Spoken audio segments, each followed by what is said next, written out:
Welcome to the Black Marriage and Family Therapy Matters podcast, where we connect Black families to Black therapists. On Mondays, you will receive direct therapeutic support from a licensed therapist or professional connected to the mental health field. They will provide therapeutic and educational resources to help you have a healthier relationship with your family members. On Wednesdays, you will receive direct tips and resources to help you get through the stuck places that prevent many people from having the relationships with their families and significant others that they desire.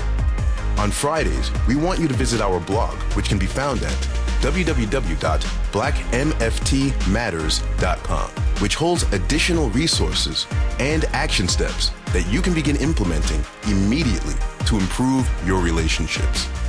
This is necessary because we love that you are listening, but we want you to take action too.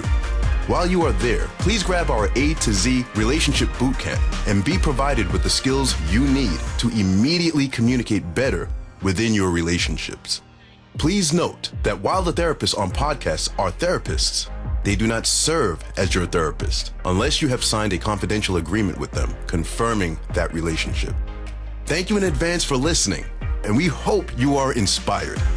All right, it's time for the show. Here is your host, Dr. Connie Omari.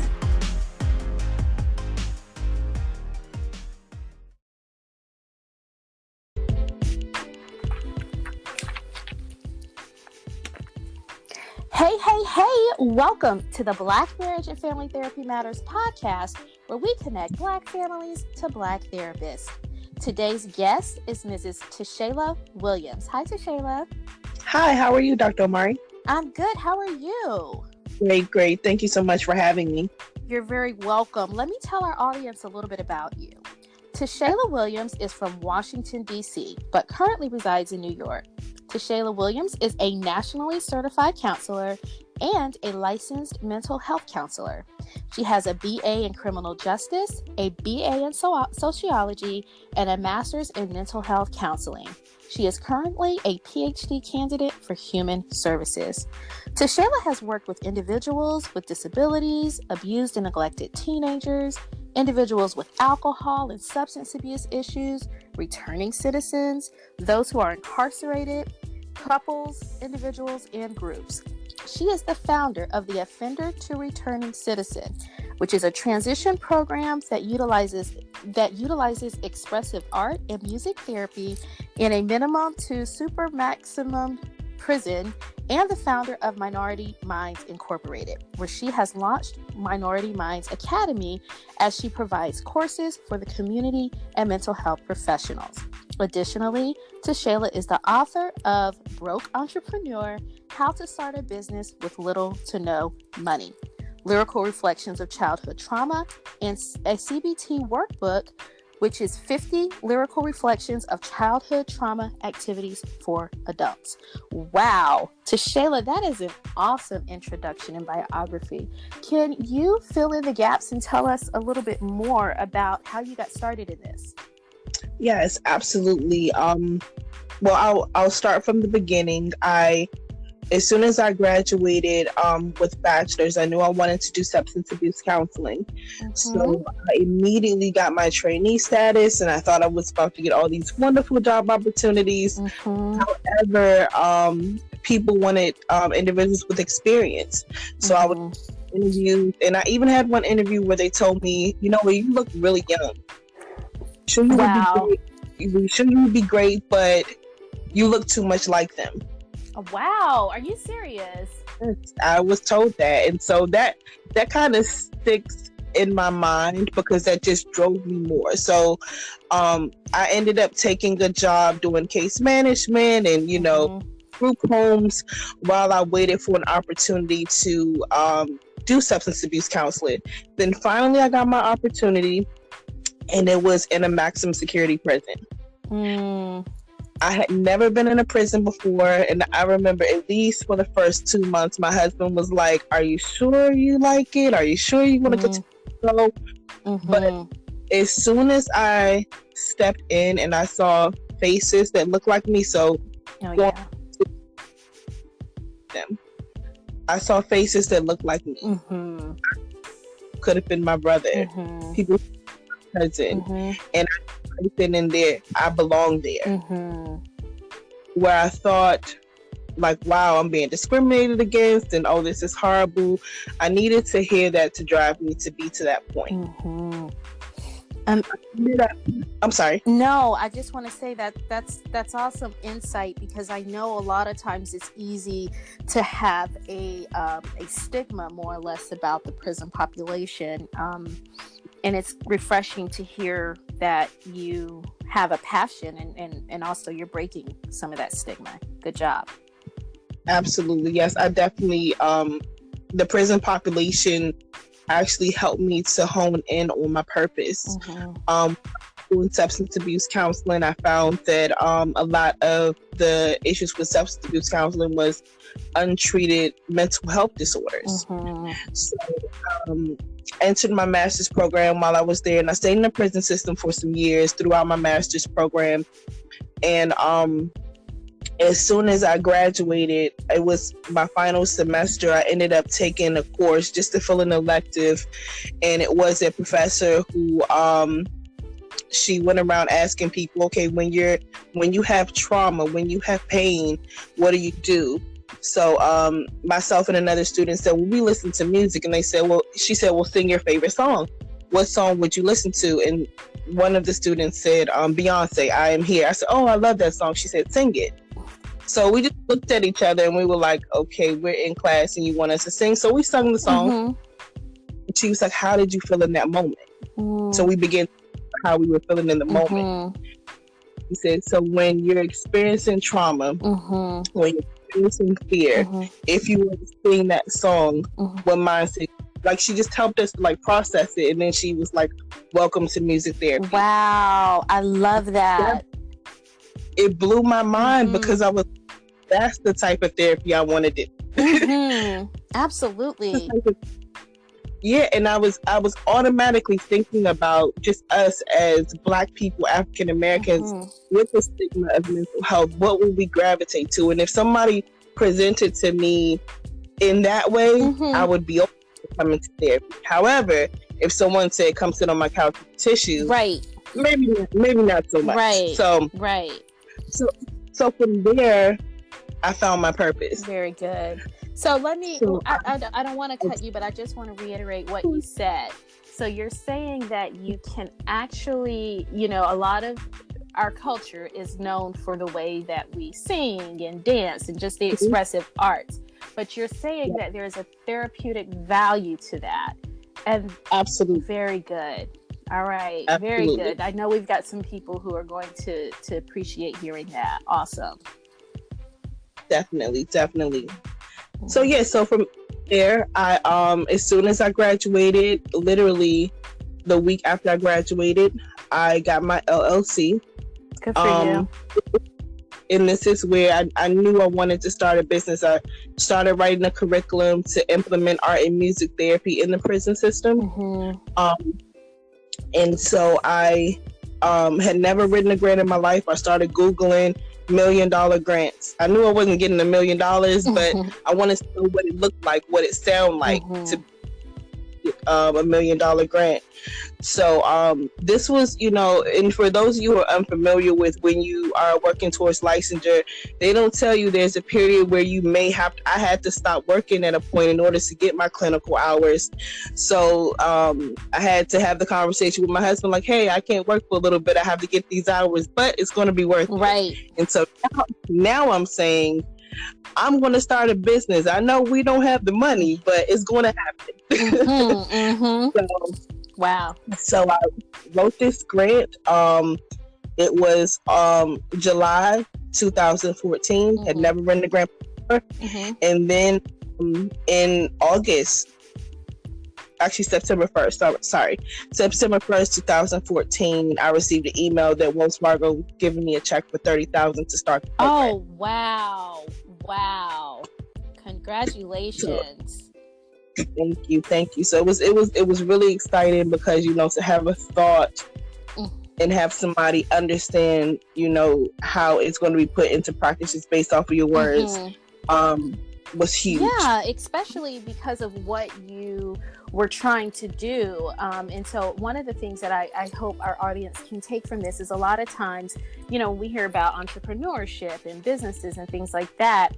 A lot of times we don't think about the value of that in our community. And when we're doing things like getting grants and things like that, a lot of times we just don't think about think that it can be for us. So the fact that you're out here, and do you go over that in any of your materials that I introduced earlier? Yes. I actually, as we get to talking about the academy, you mean, do I go over like how to get like grants and stuff like that? Yes. Or do you have any resources or anything for our audience? Okay, we'll get to it. Absolutely. Okay. Yep. Well, why don't we just go ahead and jump into that? Is that okay? Yes, not a problem. So, I have Minority Minds Academy, where you can go online. And I wanted to give people a step-by-step guide, because a lot of what I experienced was like trial by fire, and not really having someone to ask about how do you do a Schedule C? How do you start an LLC? How do I make sure I'm writing off the right things? How do you write a grant? Who's eligible for a grant? So I do have a course online, Business 101, tells you about the difference between an LLC and a nonprofit. Benefits of it. It literally tells you step by step from the point of conception of you having the idea, business plan if you need it. A lot of times people think you need to have a business plan, and I have to be honest, I have run several businesses. I have never written a business plan. Wow. The plan, I guess, was internal. Right. You knew the plan. It was in your head. Yeah. So, but we do offer a free business template just to get your ideas going.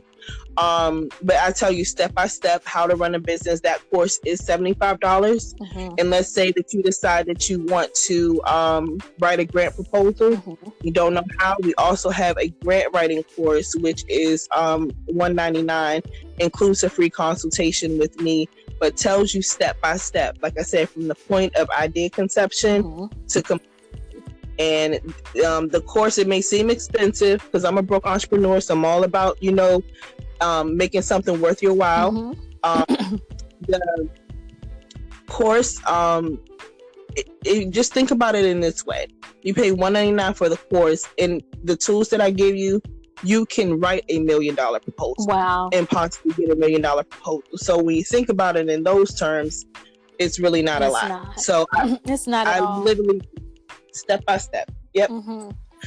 So those are available on the website, www.minorityminds.org. Okay, and I'll put that in the footnotes, so you don't have to that'll be available. Yeah. Good. So yes, available. I want to access that and to understand. They always say it takes money to make money. It does, but it doesn't have to be your money. That's good. Very good. All right. Well, let's go into some of the things that we wanted to talk about. So at the time of this recording, and I don't mind sharing, we're just getting the news about Breonna Taylor. The year of 2020 has been a big, I guess, has been a lot going on with respect to Black lives and the value of our life, and just the trauma that I think a lot of us have undergone as it relates to being Black and being constantly reminded that our lives are not as important. Right.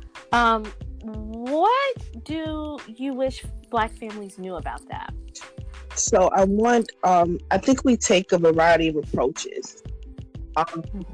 We either take the approach of, well, we knew this was going to happen anyway, or we just become numb to it and we don't say anything.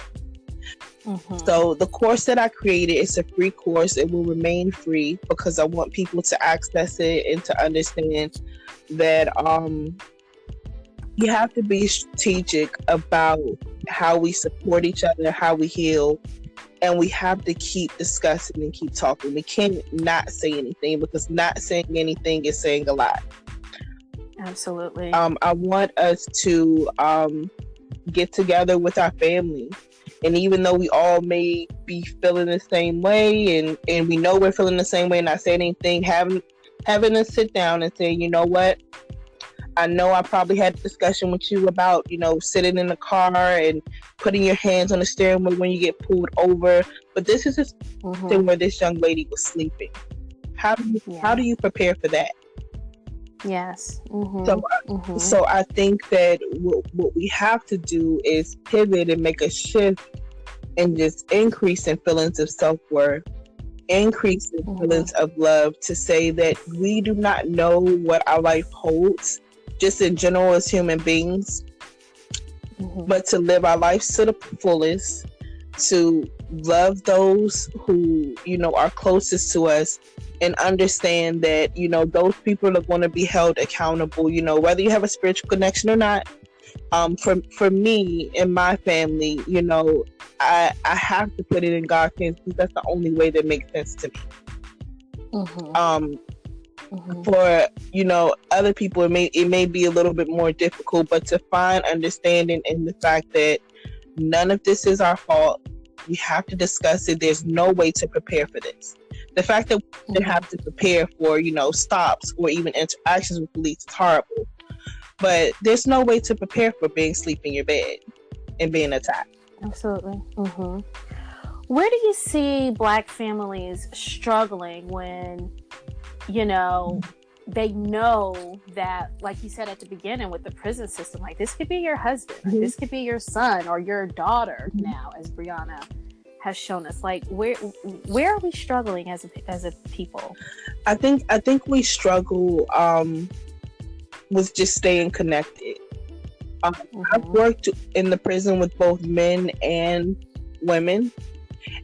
I have to say, and a part of my story is eventually transitioning to Rikers Island. I know a lot of us are familiar with Rikers Island. I'll just give you a picture of visiting day. On visiting day for the males, there are thousands of visitors. They bus them in. It's almost like a rite of passage to have a male family member be incarcerated. Or you go and visit them on Saturday, you make sure necessary, and we just kind of know this is just how the system, works. For women, I can maybe count, and I worked on Rikers Island for almost 4 years. I can maybe count on one hand how many times I saw visitors for women. Wow. So I think that, number one, we have to stick together in terms of understanding our rights and justice. Several, and I worked with 18 to 21-year-olds on Rikers Island. Individuals who plead because they were tired of sitting for 3 and 4 years waiting for court dates. I think that we have to start educating, just like we educate for ABCs. We have to start educating about our rights, our responsibilities. I think that, we need to be more in tune with the law, being connected, having a lawyer. Is just as important as having a PCP for us. Yeah. Because there's lots of things that we do not know, and that a lot of us are in there simply because of that. So I think we fall short in the area of just like not having the knowledge and not staying connected with each other, and accepting the history that they've created for us. And that's the history of incarceration, and that's not what we represent. What advice would you give our listeners who continuously feel hopeless about what we're seeing in our community and the police? I would say to find a way for you to connect with the situation in a healthy manner. I know that, for example, when they began protesting for George Floyd and Breonna Taylor, and it was in the midst of COVID, I'm very active. I'm from DC, so if something occurs, you go to the White House, you march, you riot. Like, that's just a part of what you do. However, with COVID and living in New York, and before COVID, well, during COVID, I actually experienced pneumonia. I didn't get COVID, but of course had to like watch out for like health stuff. I found myself feeling defeated and feeling hopeless because it's like, I know what I would do, but I feel kind of stuck because I don't want to put myself at risk, but I want to contribute to this cause. So I would say find a way for you to contribute to the narrative of hope and healing. What I did was I created Music Therapy Mondays. So during the time when we were marching and rioting, I was able to have local artists come on, sing songs of hope, of encouragement, and then relate it to mental health and give people the options they were feeling in the moment. And for me, that was my contribution, and I posted it on social media. So that was my contribution to the world, and it made me feel like I wasn't defeated.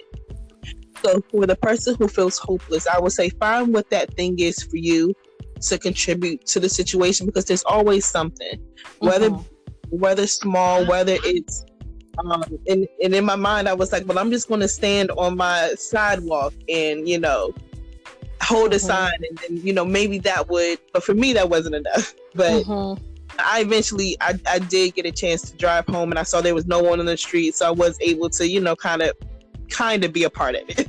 But you just have to find what that thing is for you, I would say, to contribute. But the thing I would say to not do is don't do nothing. So even if it's I need to write down my feelings in the moment. Last night I just had a session where I just listened to music all night, because that was my way to put it into processing. So whatever that thing is for you, find something for you, but don't do nothing. Very good. I like that. So what are, you said find something to do, don't do nothing. I guess that goes into my next question, because, can you give people resources, like 1, 2, 3 resources that they could rely on to do something? Because a lot of times we know that we're hurting. And I mean, like this issue, we did do something. We protested, we wore shirts, we donated, we did everything, and still there was nothing. What are some you mentioned the music thing. Can we talk a little bit more about that resource? Because I think a lot of people, a lot of Black people, of course, listen to music, they sing music, they make music, but they don't really realize that it is therapeutic. So can we start with that resource, and maybe you can add to that? Yep. So in our free course that we have online, I provide 6 different activities for families, for individuals to do. You can do it with yourself, your friends, or your family. One of those activities is to create a crisis playlist. So the crisis playlist is, and I recommend you do this not during the crisis, but prior to the crisis. What are some songs, it doesn't matter what mood I'm in, puts me in a good mood. So let's say you have your mother, the father, son, daughter, everybody puts together a list. So in that moment, let's say we just found out the news of Breonna Taylor. So mom then put the speaker on, plays the crisis playlist. Not only communicate, remember we sat down and we did this together. I want you to feel happy. We're going to have a discussion, but in this moment, I need to provide some non-verbal communication to you that we're in this together. So I also provide my personal playlist, some of my personal playlists, as a part of the authority conflict trauma course. So I say you can use these playlists, or create your own among the family. I do recommend create, among the family, because the activity itself just, it just provides a memory and a reminder of, what you guys created together, and it communicates what you're trying to do in that moment. So that's one of the things. Yes. I like that. Well, it's actually 2 things, because it sounds like you're talking about your course, Sounds like you're talking about music therapy. So I think those are really, really great resources for our audience. Thank you for that. Thank you. Is there a common myth or a narrative or a limiting belief that you'd like to dispute for us that you feel that we're telling ourselves? Yeah. Okay. We're telling ourselves that I don't want to go to therapy because I don't want people all in my business. Mm-hmm. And I think that that's something that has hurt the Black community for so long. Mm-hmm. I understand it because we have experienced cattiness, people talking behind your back. You tell a friend a secret, and then, next thing you know, everyone else knows about it. Or you tell a family member something, and then the whole family knows and calling you and telling you about your business. Mm-hmm. I think we should educate ourselves about what it means to have a therapist. Mm-hmm. And what that means is you get someone who is not only bound to ethical obligations, mm-hmm. but specifically, I've had the pleasure of encountering so many wonderful, wonderful Black therapists who are very passionate about making sure that we have the supports that we need. So these therapists, they take accountability, and they really understand the need for someone to come in, be able to tell their problems, be able to develop a plan, and be able to know that it doesn't go anywhere. Mm-hmm. So I want us to know that it's different than talking to your friend. It may feel like talking to your friend, but talking with a therapist is not talking to your friend. It's about writing something down in a human diary and it going nowhere. Mm-hmm. But between you and them. Wow. That's exactly right. That's exactly how I would describe therapy. Mm-hmm. All right. Well, thank you. Thank you for your feedback. So now we're in a point in the show that we call What's Good. And it's part of the show where we apply information that you shared with us to our listeners in a hypothetical situation. Okay. Are you ready? Okay. Yeah. Meet Tyshawn. Tyshawn is a 15-year-old African-American boy who is in high school. With all of the shootings of men who look like him, Black men who look like him, he is terrified that he may be in a situation where he might be confronted by the police. He knows that his parents have taught him how to be respectful and how to respond to a legal situation, but he's still very much afraid. To make matters worse, with COVID-19 and stereotypes about Black boys in general, he doesn't feel supported by the school counselor. How would you advise Tyshawn to get help? Okay. This is interesting. It actually sounds very similar to one of the scenarios that we utilize in the course. And I would say, number one, in terms of Tyshawn, it's important for him to not do this alone. Mm-hmm. So I think that he should, number one, inform his family. And I think the school counselor may be someone who's comfortable. I think he should also, if he's uncomfortable with the school counselor, I think he should speak with his family about seeking someone on the outside so that that person can advocate for him. Mm-hmm. Just going back to the myths, I think another myth is that a lot of times people say they don't like therapy because they had a bad therapy experience. People don't realize that you can choose your therapist. You don't have to be someone who makes you uncomfortable, who does not understand you, who does not connect with you. You have to have someone who connects with you and understands you, you feel comfortable with.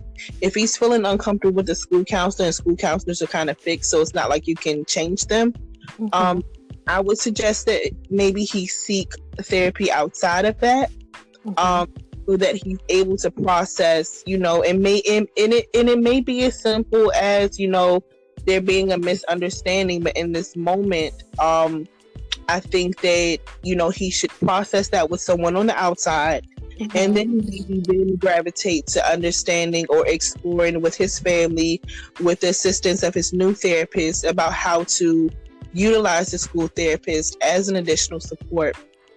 But I really feel like, and we know, we know who we mesh well with and who we don't, even as children. Know who we mesh well with. And I think that a myth and something that, Tyshawn should consider is exploring someone who connects with him better. Very good. Very good. All right. Well, Tashayla, it's been a pleasure interviewing you today. You certainly bring a wealth of knowledge. I've certainly been inspired by your feedback today. I'm certain our listeners will as well. I want to just make sure that you've given our audience enough information about where they can find you and how they can connect with you online. Not a problem. We are on Instagram at Minority Minds Inc. Our website is also www.minorityminds.org.